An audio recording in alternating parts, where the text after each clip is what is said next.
बदलेगा, कितने रूप बदल सकते। पर शंकर भगवान ने कहा मेरा नारायण, मेरा विष्णु, मेरा नारायण, उनको तो वर है कि वो जगत के कल्याण के लिए कभी भी प्रकट हो सकते हैं। आप जाओ, भगवान कृष्ण स्वयं सेन नाई का रूप रखकर गए और राजा की मालिश कर रहे हैं। जरा ध्यान देना, किसके बल पर? सेन नाई भजन कर रहे हैं, उनका काम भगवान कर रहे हैं। अब एक अंदाजा लगा कर बैठना, हम हमेशा कथा में कहते हैं कथा करवाने वाला कौन है? देवाधिदेव महादेव। कथा सुनने वाला कौन है? देवाधिदेव महादेव। कथा वाचने वाला कौन है? देवाधिदेव महादेव।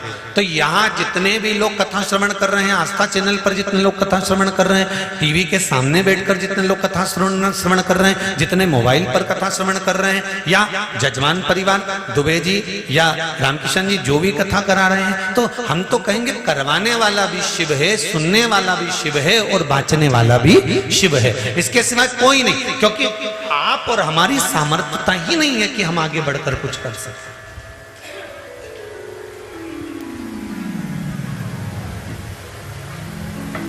सेन नाई कीर्तन में डूबे हुए हैं और उनकी जगह पर भगवान विष्णु, भगवान नारायण राजा वीर सिंह के शरीर की मालिश कर रहे हैं। अब वीर सिंह की मालिश हो गई तो उन्होंने विचार करा, आज तो सेना नाई ने गजब काम करा, इसका हाथ में क्या हो गया भगवान जाने। अच्छा, जो काम तुम्हारा नहीं हो रहा और वो एकदम कोई आए और तुम्हारा काम हो जाए तो तुम सोच में तो पड़ जाओगे, इतने दिन से अटका था, इतनी बार मैंने प्रयास करा पर नहीं हुआ, तो एकदम कैसे हो गया? समझ में नहीं आया आखिर ये इतना जल्दी काम हुआ कैसे? तो वो काम किसी दूसरे ने नहीं करा, वो काम करने वाला अगर वीर सिंह की मालिश करने के लिए मेरा नारायण आ सकता है तो विश्वास पक्का रखना, तुम्हारे दुख को हरने के लिए भी मेरा विश्वनाथ आ सकता है, आएगा।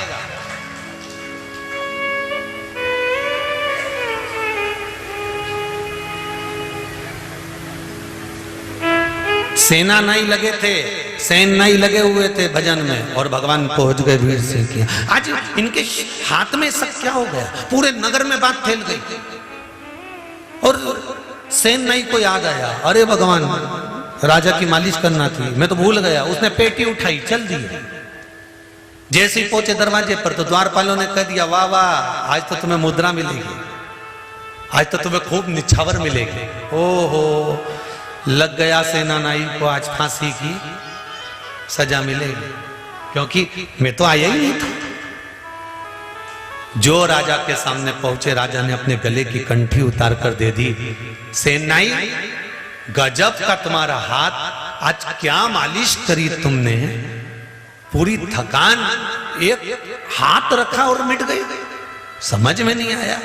अब सेन नाई मन में सोचे कि मैं तो यहां था ही नहीं, मालिश कौन ने करी?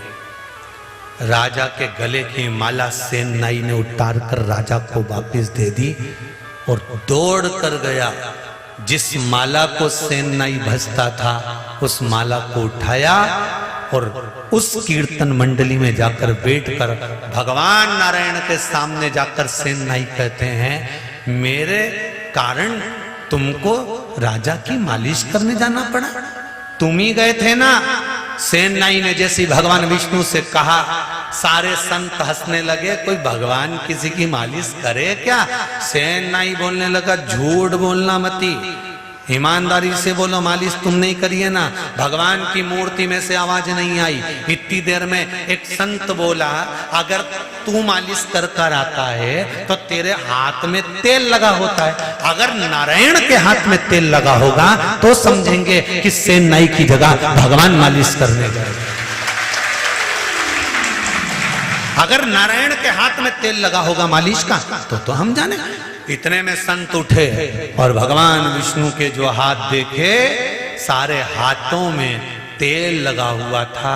जिस तेल से सेन नाई मालिश करता था, वही तेल की खुशबू मेरे भगवान विष्णु के हाथ में आ रही थी, वही खुशबू।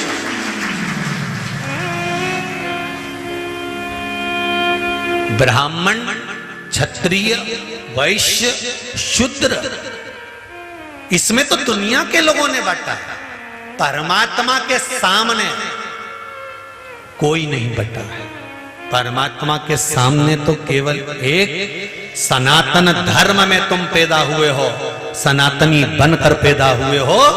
हमारे भारत की भूमि पर तो एक बाल बनाने वाला, सेन नाई भी, कटिंग करने वाला, दाढ़ी बनाने वाला एक सेन नाई भी भगवान का इतना प्रिय था कि भगवान उसके लिए सेवा करने चले जाते थे।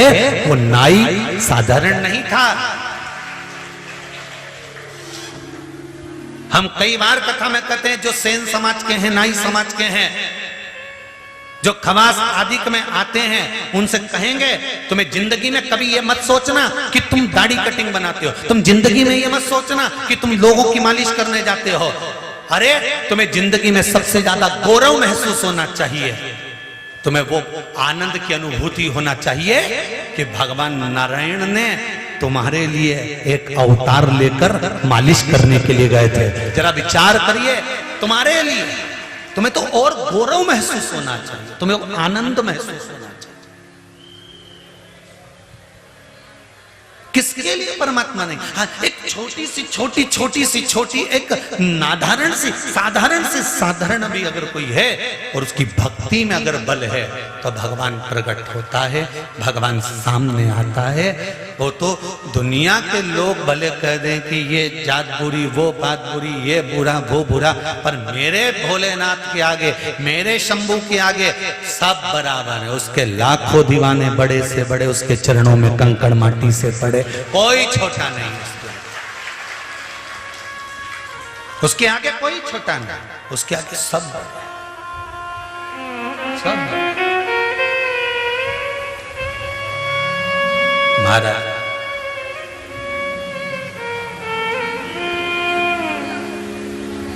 बहुत लोग,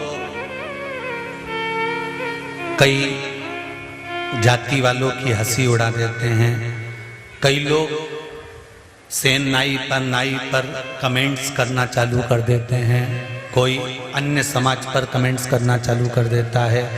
पर शिव महापुराण की कथा कहती है ये सब शंकर के हैं, ये सब शिव के आनंद देने वाले हैं, ये सब शंकर भगवान के एक पुष्प हैं, एक आनंद की अनुभूति कराने। अब तुम एक अंदाजा लगाकर बैठना, भगवान राम की शादी हुई, भगवान कृष्ण का विवाह हुआ, सब आए। भगवान राम की शादी हुई, सब आए। भगवान कृष्ण का विवाह हुआ, सब आए। भगवान विष्णु का विवाह हुआ, सब आए। भगवान ब्रह्मा का विवाह हुआ, सब आए। भगवान इंद्र का विवाह हुआ, सब आए। तुम्हारे घर में भी शादी होती है तो सब वीआईपी आते हैं। भगवान के यहाँ शादी में सब वीआईपी आए थे, पर शंकर भगवान की शादी में कोई वीआईपी आया था क्या? सबसे पहला इनविटेशन कार्ड शंकर भगवान ने अगर किसी को दिया था तो शमशान में जाके चुड़ैलों को दिया था। जरा विचार कर लीजिए, भूतनी को।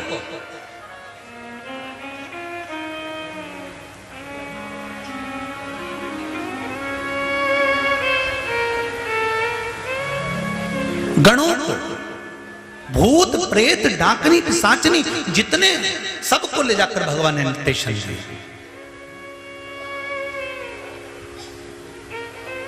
सब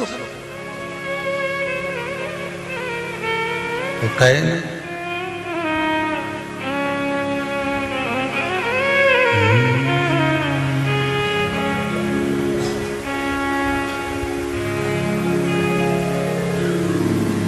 कंधे पे लेके झोली,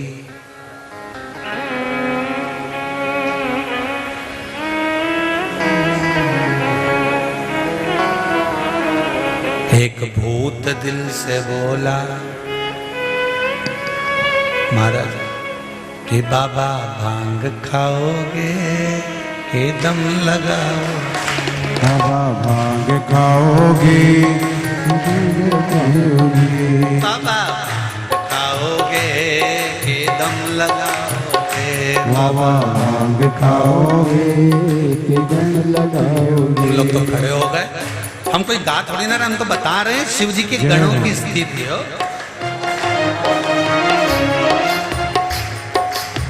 बड़े आनंद में दोनों हाथों से हर हर महादेव जय हो।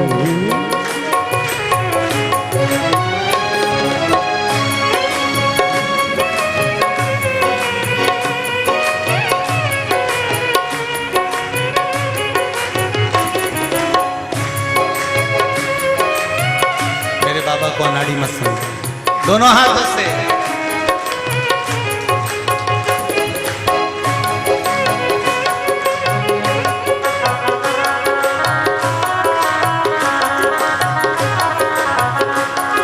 मेरे भोले बाबा को अनाड़ी मत समझो, मेरे भोले बाबा को अनाड़ी मत समझो, ओ मेरे भोले बाबा को अनाड़ी मत समझो, मेरे भोले बाबा को अनाड़ी मत समझो, अनाड़ी मत समझो, अनाड़ी मत समझो, अनाड़ी मत समझो, अनाड़ी मत समझो, अनाड़ी मत समझो, अनाड़ी मत समझो, अनाड़ी मत समझो, अनाड़ी मत समझो। ओ मेरे भोले बाबा को, मेरे भोले बाबा को अनाड़ी मत समझो, मेरे भोले बाबा को अनाड़ी मत समझो, ओ मेरे शंभू बाबा को अनाड़ी मत समझो, मेरे भोले बाबा को अनाड़ी मत समझो। दोनों हाथों से हरि बोल।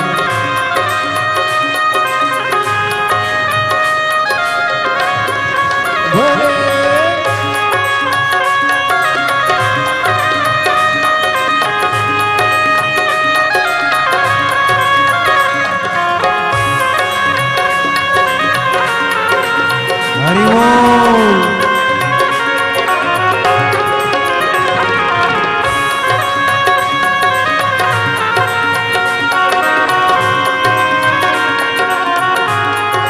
शंभो हरि बोल। बोलो। हरि बोल।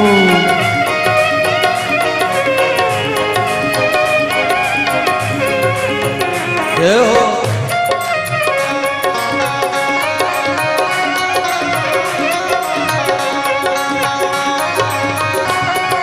मेरे भोले बाबा के हाथों में डमरू, मेरे भोले बाबा के हाथों में डमरू, मेरे भोले बाबा के हाथों में डमरू, मेरे भोले बाबा के हाथों में डमरू। ओ डमरू को देख के, जय हो।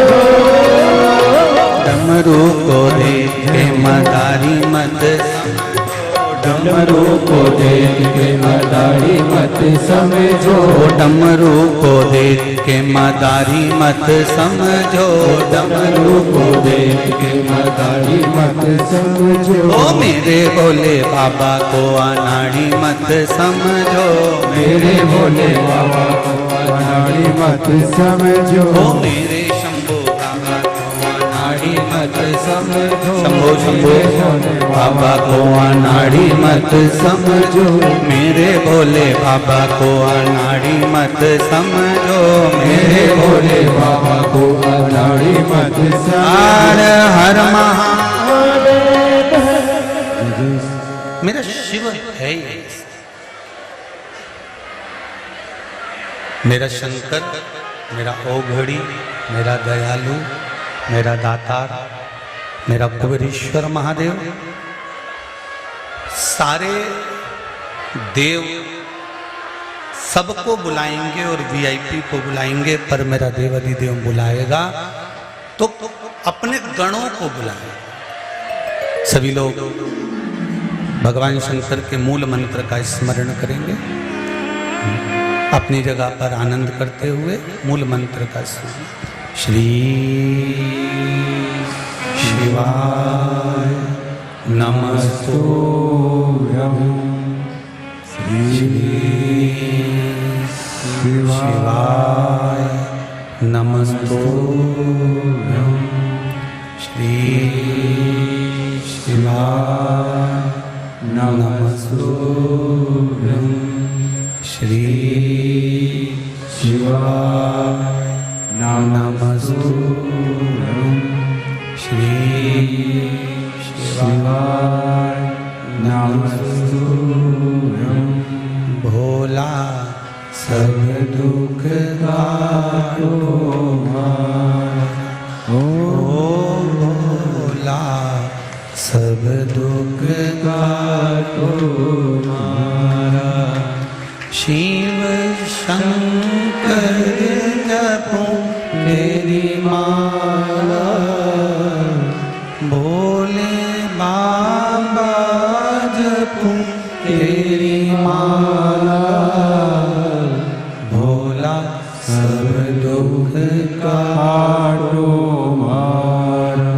ओ भोला सब दुख काटो मारा। मेरा देव अधिदेव महादेव बहुत वीआईपियों को नहीं बुलाता।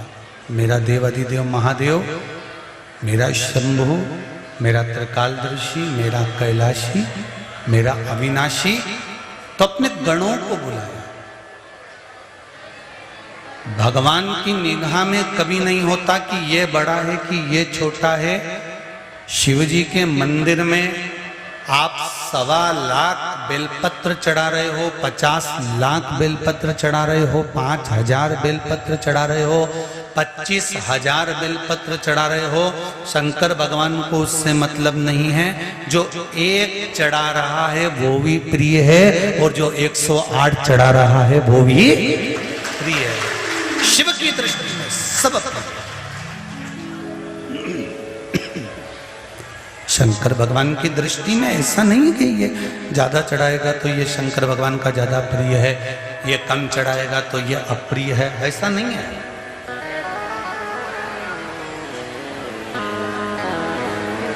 उसके चरणों में जाकर बस केवल निवेदन कर देने पर भी सुख का अनुभव हो जाता है, आनंद का अनुभव हो जाता है, और जीवन के कई दुख तकलीफ अपने आप मिट जाते हैं।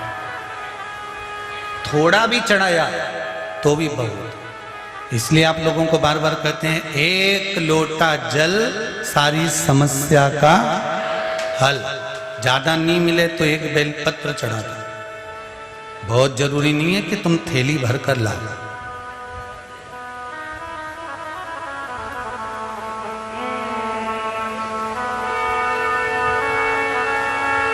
अचार, तुम्हारे यहां मेहमान आता है तो अचार एक कटोरी भर के देते हो कि एक चम्मच से देते हो? बोलो, जम के बोलो। एक चम्मच अचार दे देते हैं कि ये सब्जी नहीं समझ में आए तो बेरू तो अचार से खा लीजिए। बोलो, सही है कि गलत है? सब्जी एक भगोना, ठीक है। बघार कितना लगाओगे? एक भगोना। बघार कितना? 1 किलो इसमें तेल डाल दो, इतनी सी जीरा, इतनी सी राई, थोड़ा सा नून, थोड़ी सी मिर्ची। बघार इतने बड़े भगोने में बघार इतना सा, और पूरी दाल में स्वाद आ गया वो इतने से बघार से। इतना भगोना भर के दूध, दही बनाने में जामन इतना सा जामन डाला, एक भगोना दूध, दही बन गया। इतना सा बघार लगाया, इतनी दाल में स्वाद आ गया। इतनी बड़ी थाली में 56 भोग और इतना सा अचार धर दिया, स्वाद आ गया। उसी तरह भगवान ये नहीं कहते कि भगोना भर के बेलपत्र लाना, भगवान तो कहते एक बेलपत्र लेकर आना, उसको मैं स्वाददार बना दूंगा। मात्र एक बेलपत्र से भी स्वाद प्रबल हो सकता है, एक चावल के दाने से भी शंकर प्रसन्न हो सकते हैं। केवल उसको रिझाने वाला चाहिए, केवल उसको रिझाने वाला। और जब तक हम उसको दिल से नहीं रिझाएंगे तब तक वो नहीं मिलेगा।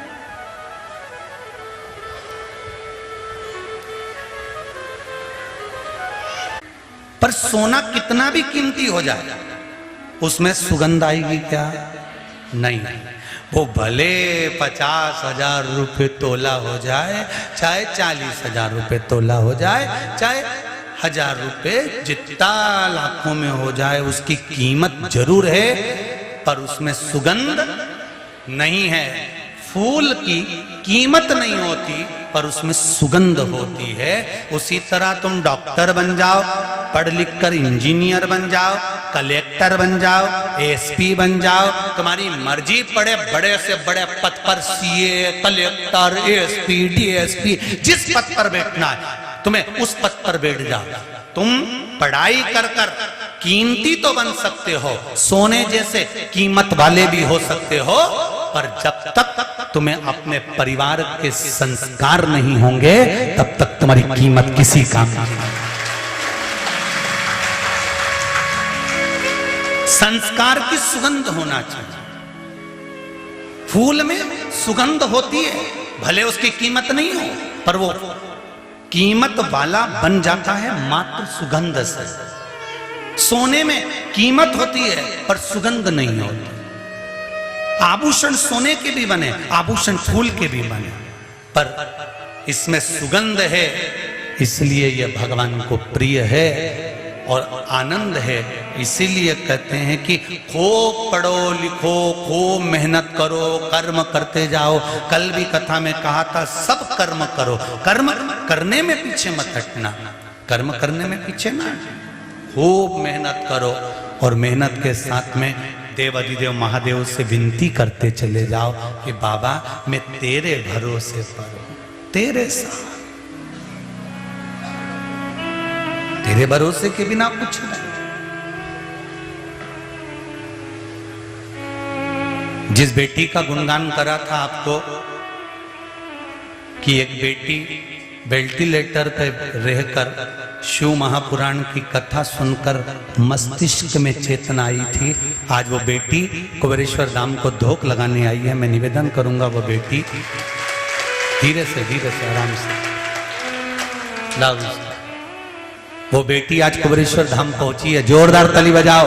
जो वेंटिलेटर पर थी, शंकर की कथा सुनकर दिमाग की चेतना आई और चेतना आकर घर गई, और घर से वो बेटी भूमि चौहान कोपरगांव महाराष्ट्र से आज बाबा देवाधिदेव महादेव को धोख लगाने आई है। बहुत बहुत साधुवाद।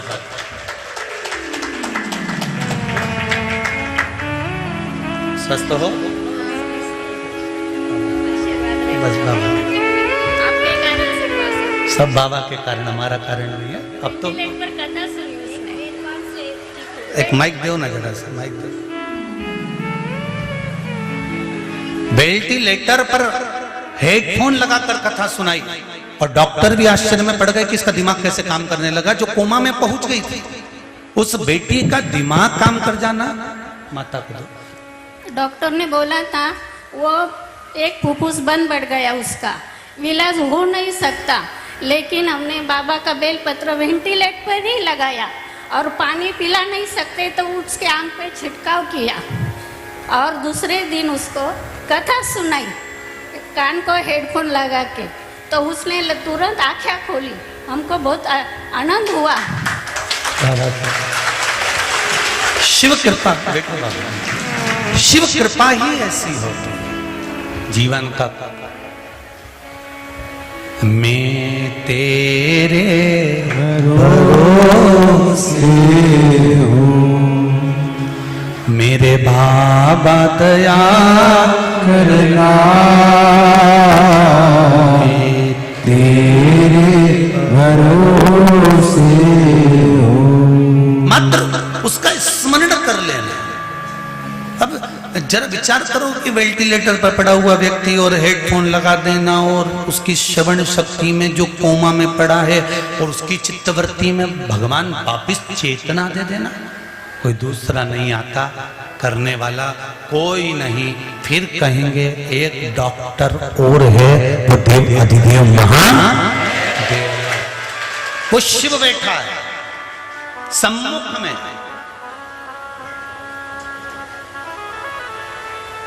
वो आता है, कब जाता है पता नहीं पड़ता।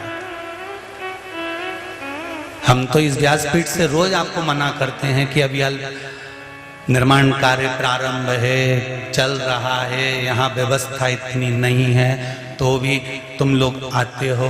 तो ये सीहोर वाले प्रदीप जी मिश्रा के भरोसे पर नहीं आते, तुम अगर आते हो तो मेरे कुबेर भंडारी के भरोसे पर आते हो, उसको धोख लगाने के लिए, उसको प्रणाम करने के लिए, उसको नमन करने के लिए।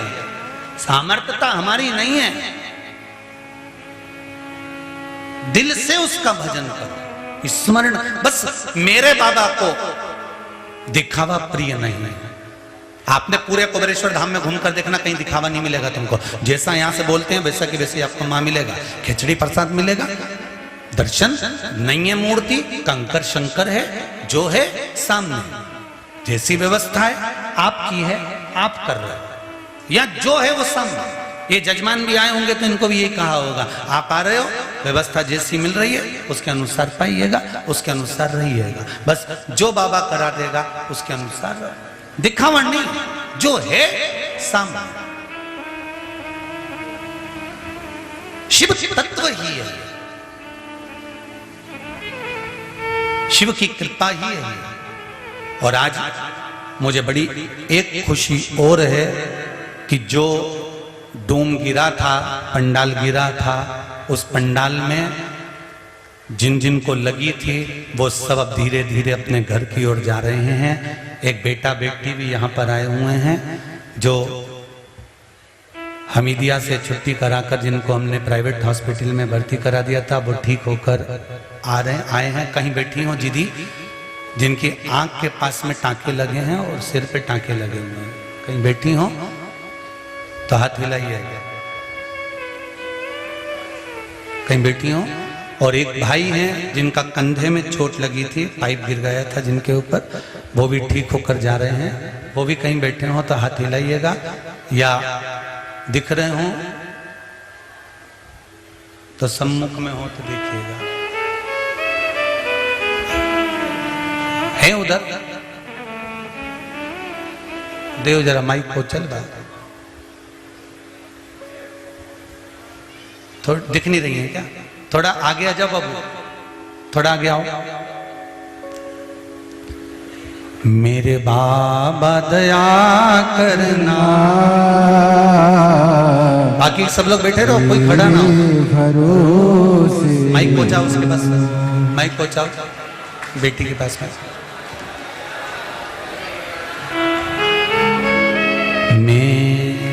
वो दिख नहीं रही बेटी, भरोसे ऐसा सामने आओ, हमको दिख नहीं रही हो बेटा। मेरे बाबा दया करना, मैं तेरे भरोसे हो। बाबू थोड़ा सामने आओ। हाँ, श्री शिवाय नमस्तुभ्यम। श्री शिवाय नमस्तुभ्यम गुरुजी। अब आपका आंख के पास जो टांके लगे थे वो ठीक है बाबू? हाँ ठीक है गुरुजी, पापा ने मुझे बचा लिया और आपका आशीर्वाद बहुत साथ दिया। शिव कृपा। रोना नहीं है, अब रोना नहीं है, रोना नहीं है। अब तो बाबा की कृपा हुई है ना, तो टांके वगैरह ठीक तो हो गए। और सिर पे आपके घाव लगा था, यहाँ से हमीदिया भेज दिया था आपको। हाँ ठीक है ना, आराम तो है। मुझे यहाँ सीहोर शिफ्ट किया। माइक पास में लो, माइक। सीहोर शिफ्ट किया, उसके बाद में मुझे आवाज नहीं आ रही। भोपाल ले गए। यहाँ सीहोर शिफ्ट करा, उसके बाद भोपाल ले गए। भोपाल ले गए, जिसके बाद में फिर वहाँ पे भी कुछ नहीं हुआ था, आपने मुझे वापस सीहोर बुला लिया। बाबा की कृपा, शिव कृपा। और जो हादसा हुआ ना बहुत भयानक हुआ गुरुजी, हम बच गए। ऐसी बिजली कड़की और ऐसा पानी आया, बिजली पंडाल पे गिर गई। बाबा ने बचाया वो तो बिजली और पानी और हवा की मात्रा बहुत तेज थी। ये तो शिव कृपा थी कि सब अपने अपने घर पर जा चुके थे और बाबा ने भी आपको ठीक कर बुला लिया। ज्यादा नहीं थे गुरुजी, अंदर में खाना खाने गई थी सेवा करने के बाद। जी तो ज्यादा नहीं थे अंदर, बहुत 7-8 जन होंगे, बाकी कोई नहीं था। ओ ठीक है, अब तो ठीक हो ना? दर्द वर्द थोड़ा कम हो गया? हो गया। बस खुश होकर आराम से जाना। और मेरे को लगी ना उस टाइम, मुझे होश भी नहीं, वो हिंगल मेरे पे गिरा, पर मेरे सामने है ना बाबा आ गए, उन्होंने मुझे बाहर निकाला। बस बाबा आ गए थे ना, होते। एक भाई जिनके कंधे में लगी वो भी आए हुए हैं क्या? जिनके कंधे में कंधा में चोट है, आए हैं वो कहीं? उधर बैठे हैं। अच्छा उधर बैठे हैं क्या? माइक जा सकता है उनके पास में कि दिख रहा है कि नहीं दिख रहा है? वो आए दिख रहा है? थोड़ा सा ऊपर आओ, उनके कंधे में लगे ना, ध्यान रखिएगा, धीरे से आइएगा। शंभू हर हर महादेव। कहाँ है? बुलाओ उनको, धीरे से आराम से खड़े हो। हाँ धीरे धीरे खड़े हो। माइक लो। श्री शिवाय नमस्तुभ्यम बाबू। श्री शिवाय नमस्तुभ्यम। कैसा है कंधा आपका? बस बढ़िया है गुरुजी। ऑपरेशन सफल रहा? सफल हो गया। और गुरु महाराज आपका आशीर्वाद है और भोलेनाथ जी का, बस स्वस्थ हूँ।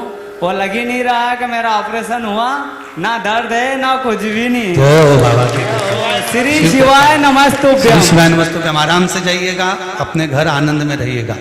बाबा देवादिदेव महादेव की भक्ति आपके भीतर से ही संचरित रहे, यही कुबेर भंडारी से।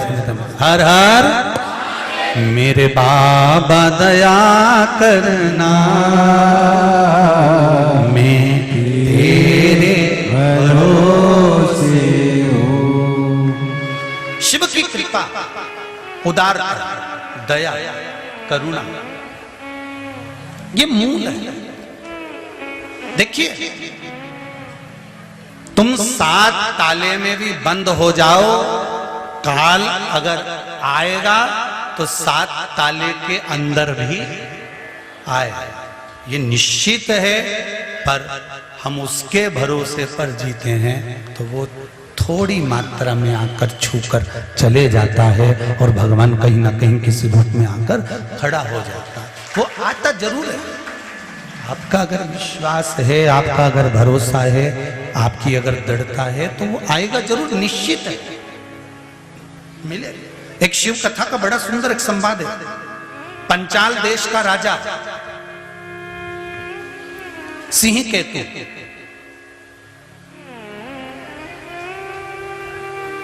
जो शंकर का भक्त है, शिव का उपासक है,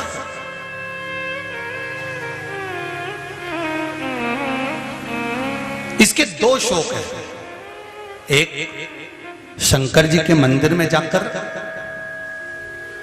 भगवान शिव के ऊपर रखी हुई निर्माल्य को विसर्जन करना, दूसरा शिकार करना।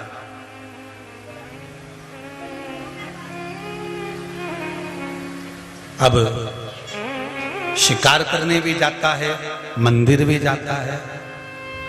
कई लोग हमसे प्रश्न करते हैं, गुरुजी एक बात बताओ कि गले में रुद्राक्ष पहनना चाहिए?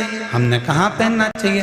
गले में तुलसी पहनना चाहिए? हमने कहा बिल्कुल पहनना चाहिए। तो कई लोग प्रश्न करते हैं कि यदि हम कहीं गलत जगह पर जा रहे हैं, गलत जगह पर पहुंच रहे हैं, तो हमारी तुलसी की माला, हमारा रुद्राक्ष तो वहां अशुद्ध हो गया ना।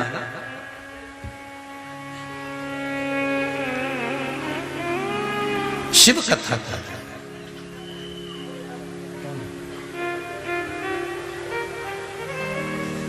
शिव कथा कर भगवान शंकर का संवाद कर तुलसी और रुद्राक्ष गले के अंदर पड़े हुए हैं। जैसे मीराबाई के लिए भगवान ने फूल की माला को भी, सर्प को पुष्प बना दिया था, जहर को अमृत बना दिया था।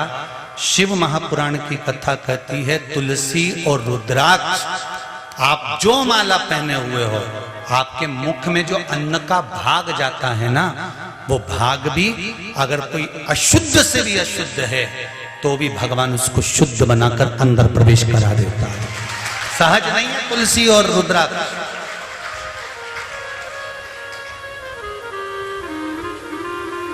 जिस तुलसी और रुद्राक्ष को हम धारण करते हैं वो हमें बचाने का प्रयास करता है गलत कर्म से, गलत जगह से बचा लेता है। शिव कथा कर रहे हैं, शंकर भगवान का स्मरण कर रहा है। राजा सिंह केतु शंकर भगवान के मंदिर में जाते और निर्माल्य उठाकर विसर्जन कर कर आते, शंकर के मंदिर का स्मरण करते, पूजन करते, भजन करते, कीर्तन करते, स्मरण करते, और साथ में उनका एक शौक था शिकार। आज शिकार पर निकले और शिकार पर निकलते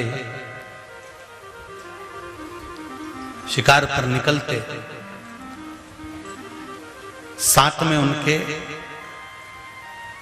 एक भील जो उनका मित्र था, जो वनवास में शिकार का साथ देता था, उसका नाम था चंड। क्या नाम है? चंड। वो साथ जा रहा था। जैसे सिंह केतु भगवान शंकर की आराधना करते, चंड भील दूर खड़ा होकर उनको देखता रहता कि ये शंकर जी के मंदिर में गए, जल चढ़ाया, निर्माल्य उठाया, उठाकर उसको विसर्जन करके आए। तो चंड देख रहे।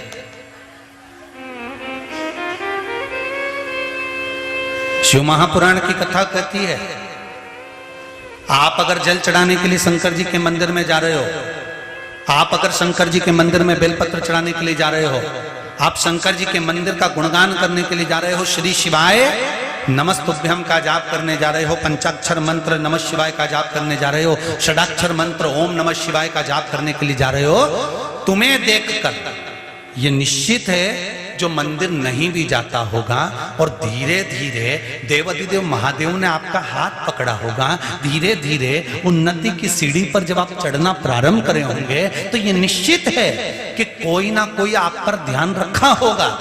और वो अगर मंदिर नहीं भी जाता होगा और बाबा देवाधिदेव महादेव ने अगर आप पर कृपा करना चालू कर दी, तो वो भी मंदिर जाना प्रारंभ कर दिया। ये निश्चित है उसमें।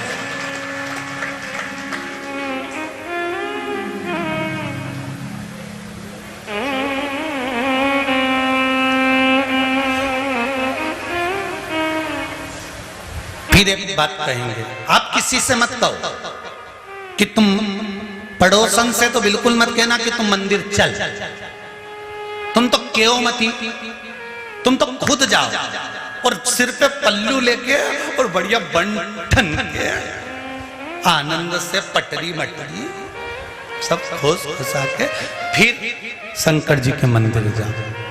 1 दिन 2 दिन 4 दिन 8 दिन 10 दिन 15 दिन तुम जाओ तो शरीर 15-20 दिन में जब बाबा तुमको खुशियां देना प्रारंभ करेगा, तो पड़ोसन खुद तांबे के लोटो को मांझ के वो भी चली जाएगी। तुम काय को टेंशन लेते हो? तुम तो तुम्हारा कर्म करो, बस अपने कर्म में पीछे नहीं हटना, हमें अपना कर्म करना, हमें पीछे नहीं हटना कि हम तो अपना कर्म करें।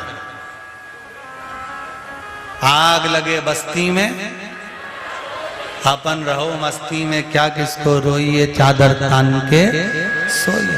अब अलमस्त होकर जाए, वो आगे वो निभाए।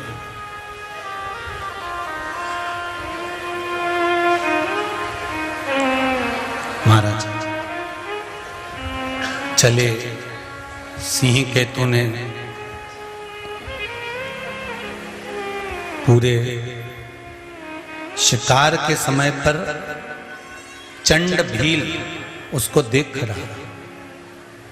सिंह केतु आगे निकल गए, चंड भील एक टूटा फूटा सा एक मंदिर था जिसके शिखर का भी ठिकाना नहीं था, दीवालों का ठिकाना नहीं था, चारों तरफ से टूटा फूटा था और खूब सारी उस पे बेल लग रही थी, खूब सारी बेल।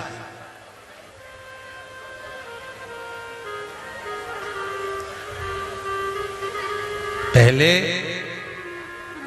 शंकर जी के जितने ओटले थे, जितने मंदिर थे, इन मंदिर और होटलों के फोटो अगर पुराने हों तो निकाल कर देखना, और आज शिव पुराण सुनने के बाद उन मंदिरों और होटलों के फोटो देखना तो आपको खुशी महसूस होगी कि लोग मंदिर के दरवाजे पर खड़े हैं। पहले जिन मंदिरों में लोग नहीं जाते थे, आप अकेले उस मंदिर में जाते थे, उस मंदिर में कोई नहीं आता था, आप अकेले जाते थे। आज उसी मंदिर में आपको भी लाइन लगाना पड़ती है जल चढ़ाने के। ये शिव भक्ति है, ये शंकर की कृपा। इसलिए कहते हैं कलयुग नहीं, जम के बोलो कौन सा युग, वायलिन के आवाज कम करो, कलयुग नहीं शिव युग है।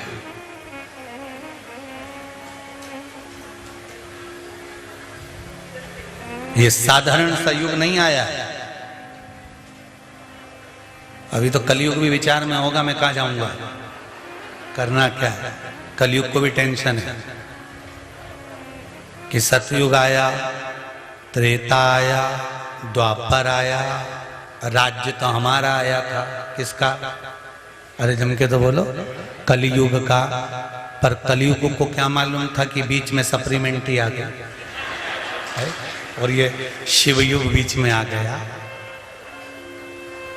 और केवल शिवयुग ऐसे ही नहीं आ गया, नीचे से लेकर ऊपर तक बड़े बड़े सिंहासन पर बैठे हुए राजा भी आज शंकर का गुणगान कर रहे हैं, शिव मंदिर में जाकर शंकर का स्मरण कर रहे हैं, शंकर की पूजन कर रहे हैं। साधारण नहीं है।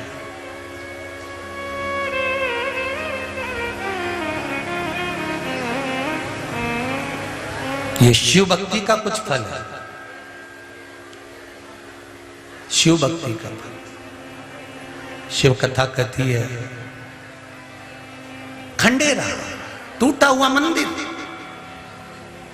बेले लटक रही हैं, पत्तियां पड़ी हैं, कचरा पड़ा, और चंड भील उस मंदिर में प्रवेश कर गए। और भील ने अंदर जाकर क्या देखा, जलाधारी तो यहां रखी है और शिवलिंग वहां पड़ा दूर।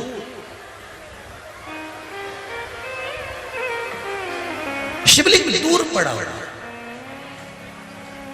और जब दूर पड़े हुए शिवलिंग को देखा चंड ने, भील ने उस शिवलिंग को उठा लाया, उठाकर लेकर गया, और ले जाने के बाद वो भील उस शिवलिंग को ले जाकर, उस शिवलिंग को लेकर सीधे अपने मित्र सिंह केतु के पास पहुंचा। अब एक संशय मेरी माताओं के मन में आ जाता है, ध्यान देना जरा। एक संशय मेरी माताओं के मन में आता है कि हम जिस मंदिर में जाते हैं उस मंदिर में अगर मान लो किसी मंदिर में नंदी नहीं है और नंदी रख दो तो कोई दोष लगेगा? अरे बोलो तो सही नहीं। किसी मंदिर में हमने अगर बल्ब बंद हो गया, लाइट नहीं है, तो हम बल्ब लगा सकते हैं। शिव मंदिर में अगर शंकर भगवान का शिवलिंग रखा हुआ है और वहां कोई व्यवस्था तुमको करना है तो कोई दूसरे के आस लगा कर बैठोगे क्या कि वो व्यवस्था कर जाएगा? देवादिदेव महादेव से कहकर जाना कि किसी शंकर के मंदिर में अगर कोई काम हो रहा है और हमारे माध्यम से अगर शंकर के मंदिर में एक ईंट भी लग जाए तो ये शिव की कृपा ही होगी, वो भंडार भरने वाली, खाली नहीं जाता। तुम जितने व्रत करोगे, उपवास करोगे, दान करोगे, पुण्य करोगे, सत्कर्म करोगे, वो तुम्हारे मरने के समय पर हो सकता है खत्म हो जाए। क्योंकि 10,000 रुपए महीना तुमने कमाया, उसमें से 1,000 गैस की टंकी का गया, बोलो सही है कि गलत है?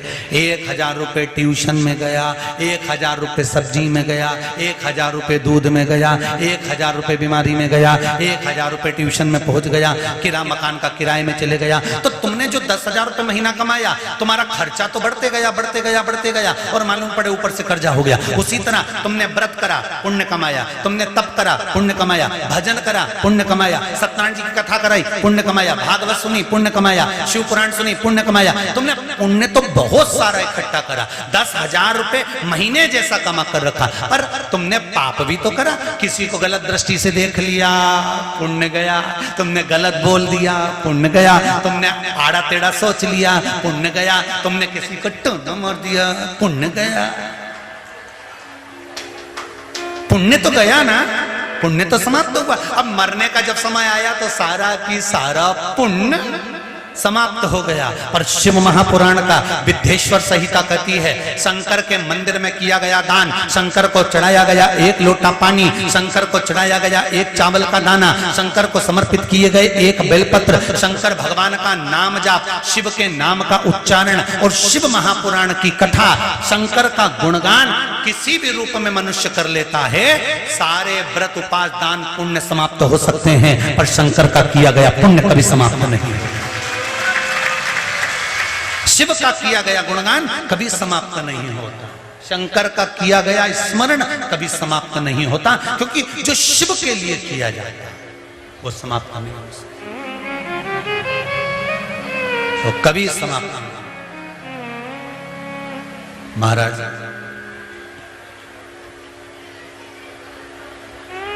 सिंह केतु से कहा, भील चंड सुनो, सिंह केतु वो एक शिवलिंग मिला है मेरे को, और वो जलाधारी से दूर पड़ा हुआ था, और मैं उस शिवलिंग को लेकर आ गया हूँ, उठाकर लाया हूँ, आप देखो कैसा है।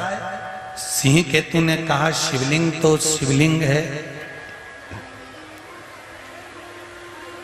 हम ये तो नहीं कह सकते कि ये अच्छा है वो बुरा है, शिवलिंग तो शिवलिंग है। कंकर शंकर है, भले वो कोई भी कंकर, कोई भी। हम ये नहीं कह सकते कि ये गलत है कि ये अच्छा है। और अच्छे से सोच लीजिए, बहुत ध्यान लगाना इस कथा पर। 26 तारीख को आप जो पार्थिव शिवलिंग का निर्माण करोगे, या अभी बहुत पूरे दुनिया में शिवलिंग का निर्माण चल रहा है, बोलो सही है गलत है? जगह जगह पर बड़े बड़े शहर, नगर, गांव, मोहल्ले सब दूर पार्थिव शिवलिंग बन रहे हैं। कहीं लाख बन रहे हैं, कहीं 1000 बन रहे हैं, कहीं 1 करोड़ बन रहे हैं, कहीं 20 करोड़ बन रहे हैं, सब दूर शिवलिंग बना रहे हैं। शिव पुराण कहती है, शिवलिंग बनाते समय हमारे भीतर ये अहंकार नहीं आना चाहिए कि मैंने जो शिवलिंग का निर्माण करा वो अच्छा था, पड़ोसन ने बनाया तो ऐसा बना दिया, ढेल ढप्पा धर दिया। नहीं, पड़ोसन ने तो नंदी नहीं बनाया, पड़ोसन ने तो ये नहीं बनाया, पड़ोसन ने तो जलाधारी सही नहीं बनाई, पड़ोसन ने तो सांप सही नहीं बनाया, पड़ोसन ने तो ये सही नहीं बनाया। नहीं, पार्थिव शिवलिंग का जब हम निर्माण करते हैं उस समय पर शिवलिंग बनाने वाले तुम होते ही नहीं। शिवलिंग बनाने के लिए चाहे पुरुष शिवलिंग बना रहा हो, चाहे स्त्री शिवलिंग बना रही हो, जिस समय पर हम पार्थिव शिवलिंग का निर्माण करते हैं उस समय पर माता पार्वती तुम्हारे हृदय के अंदर आकर बैठ जाती हैं और वो शिवलिंग का निर्माण करती हैं। आप शिवलिंग का निर्माण नहीं कर सकते, आप शिवलिंग नहीं बना सकते। माता पार्वती खुद आपके भीतर विराजमान होकर शिवलिंग का निर्माण कराती है। अब पार्वती अकेली थोड़ी ना, पार्वती के तो कई जन्म हुए, कभी कात्यायनी, कभी कुष्मांडा, कभी स्कंदा, कभी सती, कभी उमा, इतने रूप रखे। तो शंकर भगवान का भी अलग अलग स्वरूप है। महाकाल में जाकर देखो तो इतना बड़ा शिवलिंग है, काशी में जाके देखो तो इतना बड़ा शिवलिंग है, और सब दूर घूम के त्र्यंबकेश्वर चले जाओ तो ढूंढते रह जाओ। बोलो सही है कि गलत है? तो शिवलिंग कोई ने छोटा बनाया, कोई ने बड़ा बनाया, कोई ने मोटा बनाया, कोई ने पतला बनाया, कोई ने भारी बनाया। तो ये हम नहीं बनाते, ये बनाने वाला तो मेरा देवाधिदेव महादेव पार्वती के माध्यम से जो शिवलिंग का निर्माण करवाता है वो मूल। अब उसमें हमको ये अहंकार नहीं आना चाहिए कि मैंने जो शिवलिंग बनाया वो श्रेष्ठ है, मैंने जो बनाया वो अच्छा है। नहीं नहीं नहीं, उसने जो शिवलिंग बनाया या हमने जो शिवलिंग बनाया या हम जिस मंदिर में पूजन करने जा रहे हैं, कोई मंदिर नया और पुराना नहीं है। हम जहां शंकर का गुणगान करेंगे शंकर वहां पर हाजिर है, हर कंकर में शंकर समाया है। उसमें ढूंढने की जरूरत नहीं कि अच्छा कि वो बुरा। महाराज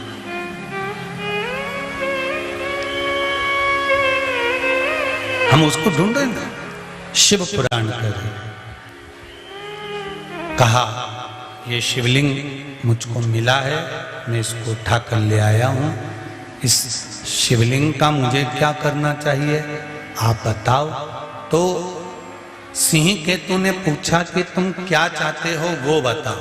तो कहा मैं शिवलिंग की पूजन करना चाहता हूं। पूजन?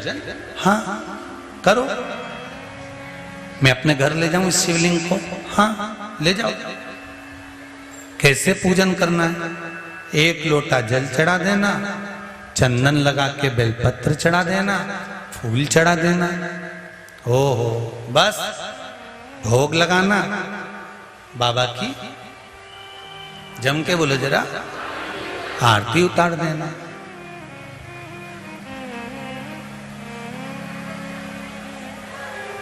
सम्मुख रखे, आरती उतार। केवल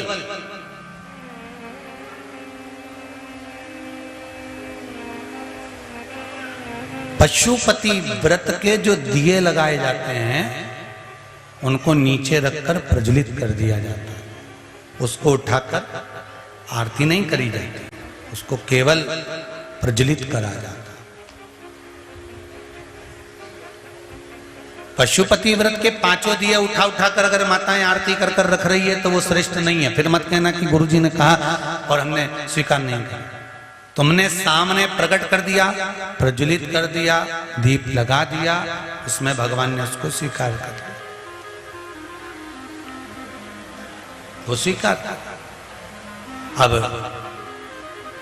तुम्हें अगर आरती करना है, पूजन करना है, आराधना करना है तो कपूर आप लेकर गए हो, बाती आप लेकर गए हो तो वो एक अलग भाव है। पर जो दीप आपने 5 लगाए हैं उससे आरती बाबा की नहीं उतारना। वहां तो बस प्रकट कर कर उसके सम्मुख में रख दो, सामने रख दिया जाए, उसकी प्रधानता। महाराज आरती के समय पर घंटी बजाई जाती है जिसको गरुड़ घंटी कहा जाता है। क्यों बजाते हैं? कारण क्या है? शिव महापुराण की ये राजा सिंह केतु की कथा का स्मरण करना कि उस घंटी का महत्व क्या है। क्यों बजाते हैं हम घंटी? किस लिए बजाते हैं? उसका कारण क्या है कि घंटी की आवाज जैसे ही परिवार के लोग, घर के लोग, कुटुंब के लोग श्रवण करें, दौड़कर उस आरती में सम्मिलित हो जाए। घंटी का नाद इसलिए करा जाता है कि कोई हमारे घर में नेगेटिव ऊर्जा हो वो चली जाए। घंटी का नाद इसलिए करा जाता है कि हमारा हृदय, चित्त, वृत्ति, मन ये सब परमात्मा की ओर अग्रसर हो जाए, परमात्मा की ओर चले जाए।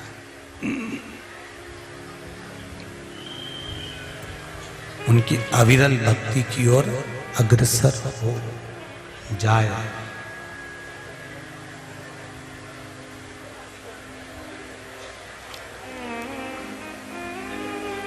चंड भील जाने लगा। राजा सिंह केतु को लगा कि मित्र है, थोड़ी सी हंसी कर ले।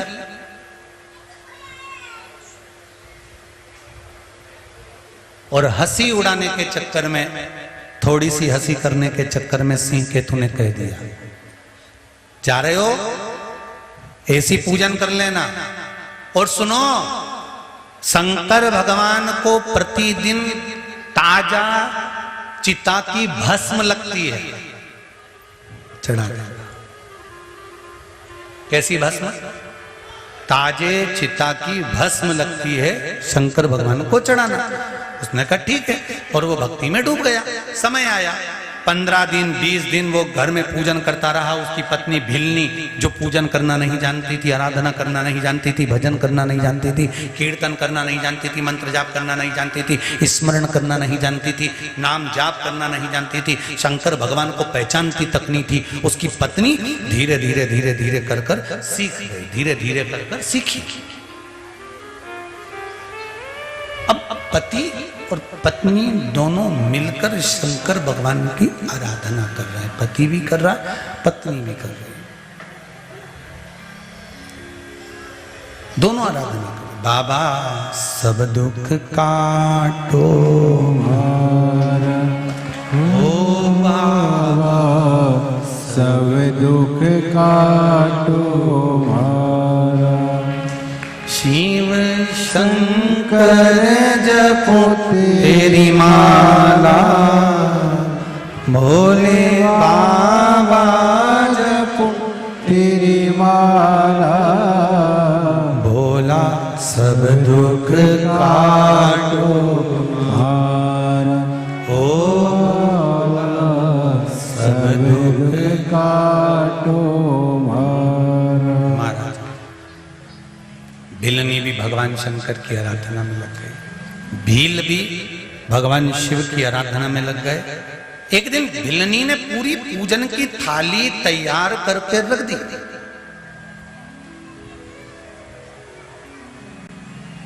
पूरी पूजन की तैयारी भिलनी ने तैयार कर दी।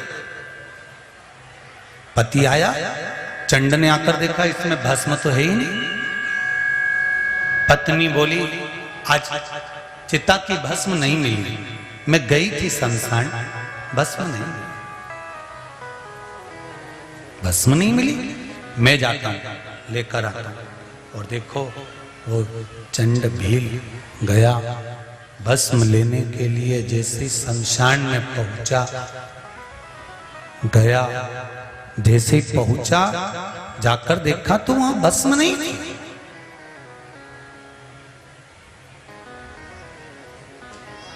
भस्म नहीं है।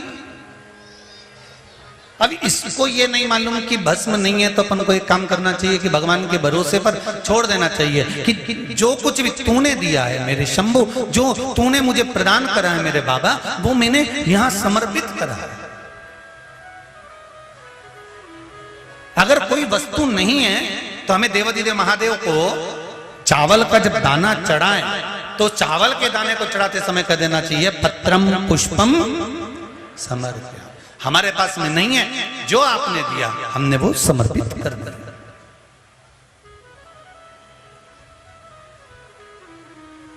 अब भस्म नहीं, पति गया देखने के लिए, लौट कर आया। वापिस जब लौट कर आया, आकर देखा उसने तो क्या देखता है कि चिता की भस्म तो नहीं मिली, तो आंख में आंसू भरकर, आंख में जल भरकर घर पर बैठकर भगवान के सामने शिवलिंग के सम्मुख में रो रहा था। पत्नी ने पूछा हुआ क्या, ये तो बताओ। आज भस्म नहीं मिली, भस्म नहीं मिली तो मत मिलने दो, क्या दिक्कत है, हम एक काम करते हैं कुछ और चढ़ा देते। नहीं नहीं, मेरा नियम टूट जाएगा, भस्म तो मैं चढ़ाऊंगा। तो भस्म कहां से आई? पत्नी ने समझाया पति को। पति बोला मैं मर जाता हूं, अगर तुम चले जाओगे तो भस्म कौन चढ़ाएगा फिर शिव को। इतने में धर्म पत्नी ने कहा एक काम करते हैं, अपन एक काम करते हैं। क्या? एक काम करें, ये मकान, ये घर पुराना हो गया है, इस घर में मैं आग लगाती हूं और इस घर के अंदर मैं प्रवेश कर जाती हूं। मैं जब जलकर भस्म हो जाऊं तो मेरी भस्म तुम शिव जी पे चढ़ा देना। और भिलनी मकान की 3 परिक्रमा कर कर घर में आग लगाकर उस घर में प्रवेश करने को तैयार हो गई। पर पति कहता है कि ऐसा मत करो, क्यों ऐसा कर रही हो? भस्म का अपन इंतजार करते हैं, कहीं ना कहीं भस्म तो प्राप्त हो ही जाए, कहीं ना कहीं भस्म तो प्राप्त हो ही जाए, कहीं ना कहीं भस्म तो मिल ही जाए। अपन इंतजार करते हैं, रुको अभी, कहीं ना कहीं से भस्म जरूर आए। पत्नी ने इंतजार करा, पति ने इंतजार करा, पर भस्म नहीं आई, भस्म प्राप्त नहीं हुई। पत्नी ने फिर पति को समझाया, भिल्ली ने मकान में आग लगाई, प्रवेश कर गई, भस्म तैयार हुई। पति आंख में आंसू भरकर शंकर भगवान के शिवलिंग पर भस्म चढ़ा रहा था। राजा को मालूम पड़ा कि मित्र को मेरे जो हंसी में कहा था, उसकी पत्नी भस्म होकर भस्म चढ़वा दी। आंख में आंसू सिंह केतु के भर गए, रोने लगा सिंह केतु कि मैंने जरा सी हंसी करी थी शंकर के भक्त के लिए, जरा सी हंसी।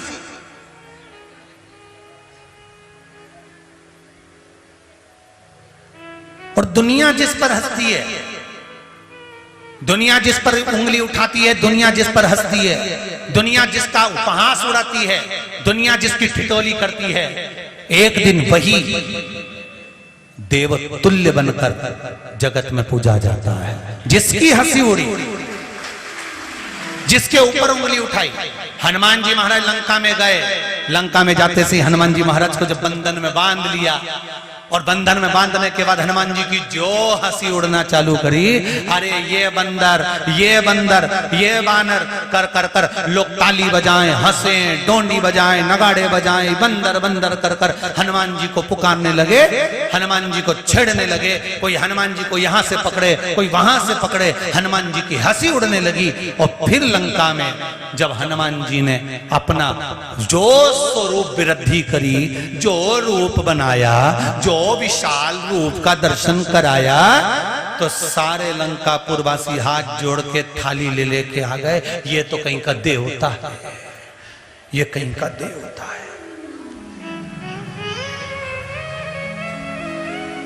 उड़ाए दुनिया के लोग हंसी उड़ाए, अब शब्द कहने वाले कहते रहे, ताने देने वाले देते रहे, आड़ा टेढ़ा कहने वाले कहते रहे। ये दुनिया की रीत है, कहने वाला कहता रहेगा। अब सिंह केतु ने हंसी उड़ाई, पत्नी उसकी मर गई, प्राण छूट गए, भस्म चढ़वाई। भले सिंह केतु ने चढ़ाई कि नहीं चढ़ाई, कभी चढ़ाया कि नहीं चढ़ाया मालूम नहीं, पर उसने इसके वचन पर विश्वास रखकर भस्म चढ़ाई। और चढ़ाई, पत्नी मर गई, उसकी भस्म शंकर भगवान को चढ़ाई। बस चढ़ाने के बाद इसका नियम था, आरती करता था, और आरती करने से पहले घंटी बजाता था। घंटी बजाते समय सबको आवाज लगा देता था, सबको बुलाता था कि मेरी काकी आ जाओ ने, काका आ जाओ ने, बुआ आ जाओ ने, फूफा आ जाओ ने, नाना आ जाओ। आज भी हमारे यहाँ आरती करते समय नियम है कि घर का व्यक्ति जब आरती करता है, फिर परिवार के लोग आ जाते हैं, आरती की थाली उसको दे दी जाती है, फिर कोई आ गया उसको दे दी जाती है, फिर उसको दे दी जाती है। बोलो सही है कि गलत है? हमारे यहाँ सत्यनारायण भगवान की पूजन करो तो आरती की थाली बदलती रहती है। तुमने आरती करी, उसके बाद उसको दिया, उसके बाद उसको दिया, उसके बाद उसको दिया, बदलती चली जाती है। कहीं काका जी ने, बुआ जी ने, चाचा जी ने, नाना जी ने, फूफा जी ने, सबने आरती कर कर कर आरती की थाली को बदलते जाते हैं। कई लोग हंसते भी होंगे कि ये सनातन धर्म में ये कहाँ का प्रपंच है कि एक जनी आरती करते करते इसको दे दिया, इसने आरती करी उसको दे दिया, उसने आरती करी उसको दे दिया, उसने आरती करी उसको दे दिया। आखिर क्यों, किस लिए, क्यों गरुड़ घंटी का नाद किया जाता है, क्यों आरती में सबको बुलाया जाता है? तो इस सिंह केतु के मित्र चंड भील ने रोज का नियम था कि भगवान की आरती करते समय सबको बुलाता, सबको बुलाता था। तो इसने सबको बुलाना चालू करा। सबको बुलाते बुलाते इसका नियम था, आखिरी में पत्नी को आवाज लगाता था कि सुनो आरती प्रारंभ हो रही है, आ जाओ, जल्दी आओ।